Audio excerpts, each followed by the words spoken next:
porque en alguna oportunidad escribí que el presidente Lasso es un hombre de suerte, porque tiene altos precios del petróleo, tiene el apoyo del Fondo Monetario Internacional, de los multilaterales, tiene un país con una productividad increíble, casi inverosímil, tiene minas y petróleo, tiene una posición geopolítica en este momento fundamental, prácticamente es el único amigo que le queda en Sudamérica a Estados Unidos porque la izquierda está invadiendo todo el vecindario. En esas condiciones podría haberse convertido en un país mimado y sin embargo casi no hemos hecho nada. Con todo, yo rescato dos logros en este primer año. El primero, que ya se ha dicho tantas veces, la vacunación, y el segundo, la macroeconomía, lo que el gobierno dice o califica como poner en orden las cuentas. Esos dos logros veo yo en este primer año. El resto, desperdicios, se han ocupado en minucias. Los políticos inventaron sus propios problemas, viven encerrados en ellos y no atienden, no debaten, no les interesan los problemas de la gente, Clever. Sí, Lolo, pero vamos a coincidir que el Ecuador, que está lleno de necesidades y también con muchas limitaciones en lo económico, pero conocemos también que ahí hay que saber o creer saber administrar esos pocos o escasos recursos. ¿Y no te parece que entonces ahí debe haber las prioridades?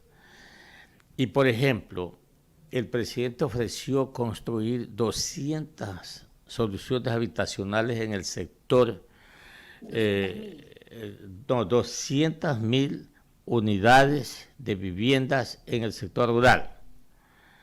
Y mira que no las hemos visto ni una, ¿ya? Eso es una cosa que no creo que cueste una fortuna, pues no, pero no hemos visto tal cosa. Lo otro es que el presidente, ¿no te parece a ti que se ha dejado estar con el tema de la salud? Bueno, sí, tienes razón, Clever, en eso, pero hay que considerar que sí hizo un cálculo errado del país que recibía. Los daños que tuvo este país en las dos administraciones anteriores fueron muy graves, muy profundos, es difícil salir de eso. Pero no creo que haya sido imposible, porque mira, si de algo se acusaba a nuestra constitución vigente, era de ser una constitución que le daba un poder al presidente enorme, tanto que se decía que era una constitución hiperpresidencialista. Y claro que el expresidente Correa utilizó ese poder. Pero ahora se sienten inermes, ahora se han pasado todo el año hablando de gobernabilidad, de la posibilidad de hacer acuerdos, de la necesidad de apelar a la consulta popular, a la muerte cruzada, algún mecanismo que permita sobrevivir a la función ejecutiva. Esto no corresponde con la realidad del ámbito de poder que tiene el Poder Ejecutivo. Por otro lado, en lo económico, creo, como digo, que había necesidad de poner en orden las cuentas si había un gasto público excesivo, había una deuda onerosa, pesada, había que renegociar esa deuda, había que negociar también la provisión de nuevos créditos para poder sacar adelante la macroeconomía. Bueno, nada de eso era difícil si no se hubieran entretenido en una lucha intestina entre poderes del Estado, en el que han intervenido los tres poderes, el ejecutivo, el legislativo y el judicial, e inclusive otros poderes menores como el Consejo de Participación Ciudadana. Entonces, interesados en esa lucha para ver quién prevalece, olvidaron resolver los problemas y cumplir las promesas, Clever. Pero esta es la última de mi parte. Johanita también se va a incorporar a este diálogo, Lolo. Pero ¿no te parece a ti? Es correcto. Vamos a reordenar las cuentas fiscales, ¿no? Las finanzas públicas las vamos a darle un ordenamiento. Un ordenamiento que también lo ha exigido el Fondo Monetario Internacional. Digamos las cosas como son. Pero ¿no te parece a ti, Lolo, con tu experiencia, que el gobierno, a través del Ministerio de Economía, podría dotar de ciertos recursos para ir de alguna forma motivando o estimulando la demanda agregada a través del gasto de inversión? Porque esta decisión que no la tomó el gobierno en este primer año ha coadyuvado para que el desempleo se mantenga en cifras altas. ¿No te parece a ti? Tienes razón. Es cierto que se podía trabajar las dos cosas simultáneamente, tratar de ir ordenando las finanzas y por otro lado, fomentar la creación de empleo, agilitar, promover la reactivación de la economía, sobre todo la microeconomía a través del empleo, porque esta es la base de todo, lo que saca a la gente de la pobreza, lo que permite el gasto y por lo tanto la reactivación de la economía. Y, en fin, esto trae también en el fondo paz social, todo depende de eso.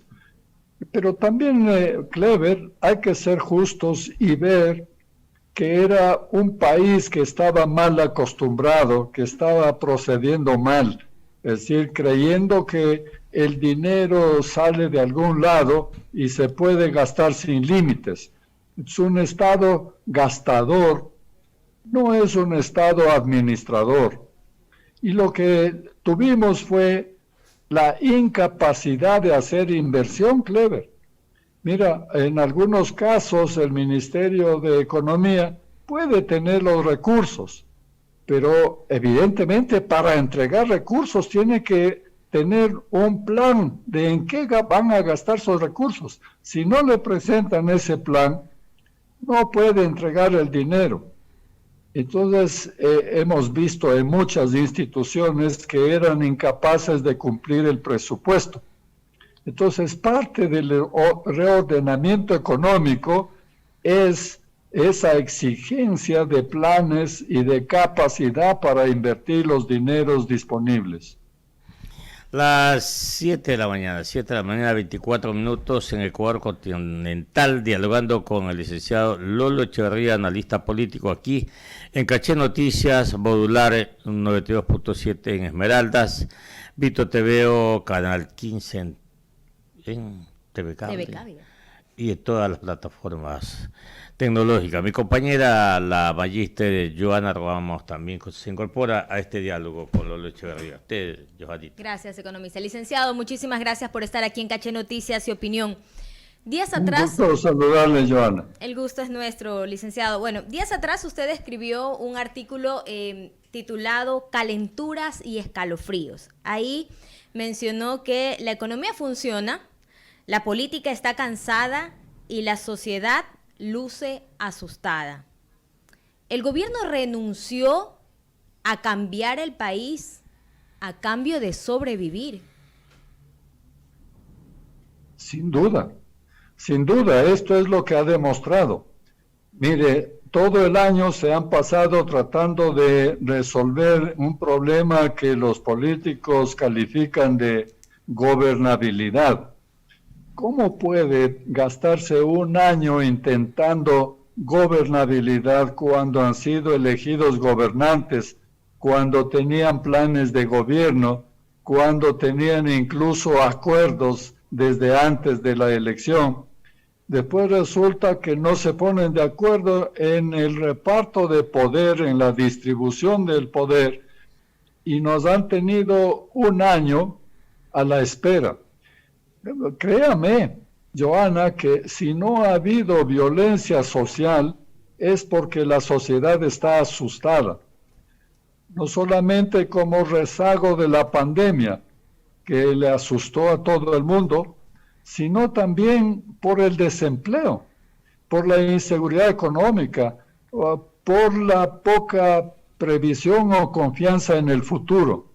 Entonces, lo que hemos vivido en este primer año es una lucha intestina entre poderes del Estado a costa del pueblo y con entrega de cuotas de poder, con negociaciones poco transparentes, en donde se recortan las pretensiones que tenía el gobierno y se van haciendo concesiones a los adversarios, y todo esto simplemente con el propósito de evitar el riesgo de que se aplique la muerte cruzada o simplemente merezca el gobierno o alguno de los otros poderes del Estado el rechazo popular. Esto es declararse, como usted dice, en supervivencia, simplemente sobrevivir. ¿Qué pensar de entonces de un gobierno que en los últimos meses lo hemos visto, un presidente, mejor dicho, un presidente que en los últimos meses lo hemos visto exaltado, haciendo denuncias en contra de determinadas personas? Y estos intentos de desacreditar a su oposición, a los que incluso ellos dicen que quieren el poder, pero no se traduce en denuncias puntuales. ¿A quién beneficia más estas palabras del presidente? ¿A la oposición o al gobierno? Bueno, la verdad es que la gente cuando escucha una denuncia lo que dice es cierto ha de ser.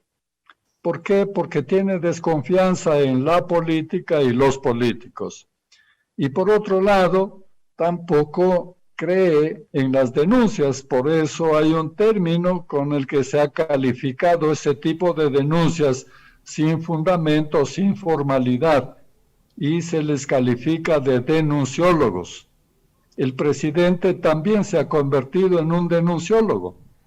El presidente también ha adoptado un lenguaje populista. El populismo es siempre una tentación, Joana. El populismo es hablar lo que la gente quiere escuchar, no lo que le conviene, no lo que debe de ser la palabra de un estadista, sino simplemente hacerle creer al pueblo de que todo es fácil, de que todo es sencillo, de que yo soy poderoso, de que el pueblo es poderoso y que podemos todo. Y la verdad es que somos cada vez menos hábiles para generar bienes y servicios, para generar condiciones adecuadas para la supervivencia. Esto es lo que se prometió, esto es lo que constituye gobierno. Creo que eso nos queda claro, que en otras áreas simplemente se ha descuidado, pero con un presidente así, ¿cómo queda el trabajo del Ministerio de Gobierno, que supuestamente iba a buscar diálogos, atender puentes, y vemos que su jefe, el presidente de todos, está diciendo que tal asambleísta se reunió conmigo antes para pedirme favores, para un ex candidato a la presidencia de la República, para pedirme favores personales en el servicio de rentas internas? ¿Cómo así? Mire, Joana, en ese mismo artículo que usted ha citado, yo decía que el gobierno está en el Ministerio de Economía, porque ahí es donde hay objetivos, ahí donde hay equipo, ahí donde hay eficacia. Resultados. Así es. Entonces, en contraste, en el Palacio de Gobierno lo que tenemos es la tentación del populismo, este lenguaje de hacer creer que se pueden resolver las cosas, bravuconadas, como estas denuncias que no se prueban, que no se llevan a la fiscalía. Pero en el fondo, mire, son cosas que debieron haber hecho, que tenían obligación de hacer. ¿Cómo puede un gobierno que tiene a cargo el SRI ¿Cómo puede denunciar que no pagan impuestos? Si no pagan impuestos, cobre. Y no solamente cobre, sino que además acuse y castigue, porque eso es violar la ley. Pero con denunciar y que denuncias se quedan en el aire, no sacamos nada. Esto se utiliza simplemente en política para entretener al pueblo, no para resolver problemas. 7 de la mañana, 31 minutos. En conclusión, mi estimado Lolo, ya el presidente ha dicho que lo que has dicho tú también, y todos lo sabemos, ha ordenado la casa en lo que refiere a las finanzas públicas. Ha dicho que ya no mascarillas y que comienza la reactivación. ¿Crees tú que puede pasar eso? Bueno, después de lo que hemos vivido, es difícil creer, pero Clever, sí sabemos que es posible. ¿Cómo no va a ser posible en un país dotado de tantos recursos, como decía, incluyendo los recursos humanos, un país pacífico y trabajador, admirado en el exterior a través de los migrantes que son muy trabajadores? Entonces, posible sí es. Ahora, esperemos que el gobierno olvide ese lenguaje populista y se dedique a crear un ambiente de generación de empleo, un ambiente de reactivación económica. Eso es lo que en el fondo va a resolver los problemas que tenemos nosotros, el desempleo y la violencia. Si no reactivamos la economía, no podemos generar empleo, y sin empleo vamos a continuar con la ola de violencia que tenemos. De manera que hay que esperar que el presidente cambie su conducta, cambie su visión, cambie su sistema de gobierno y que haga posible lo que vemos que es posible en este país por las condiciones que tiene. ¿Y será que eso ocurre a partir del 24 de mayo? Porque ha dicho el gobierno que este primer año ha sido de poner la casa en orden, que el segundo será de inversión. ¿Será así? Bueno, hay recursos para invertir. Mire, el excedente de los precios del petróleo proporcionan al menos 1.500 millones. Bueno, eso hay que invertir. No nos ha dicho todavía en qué va a invertir, pero con eso se puede generar, como ha dicho, ha ofrecido hacer inversión pública. Claro, este es un mecanismo importante para generar puestos de trabajo y también alentar a la empresa privada, no acusarla, no hacer denuncias en el aire sin fundamento, no. Hay que generar un ambiente de trabajo, hay que generar un ambiente de negocios para que el país progrese, para que genere empleo. De manera que sí es posible que haya visto que es absolutamente absurdo el mantenerse en pleitos políticos y no dedicarse a gobernar, y que a partir de este segundo año se dedique a gobernar, a crear ese ambiente de negocios y a hacer inversión pública. Licenciado Lolo Echeverría, analista político aquí en Caché Noticias y Opinión, muchísimas gracias por acompañarnos hoy. Gracias, Lolo. Gracias a ustedes, Clever y Joana.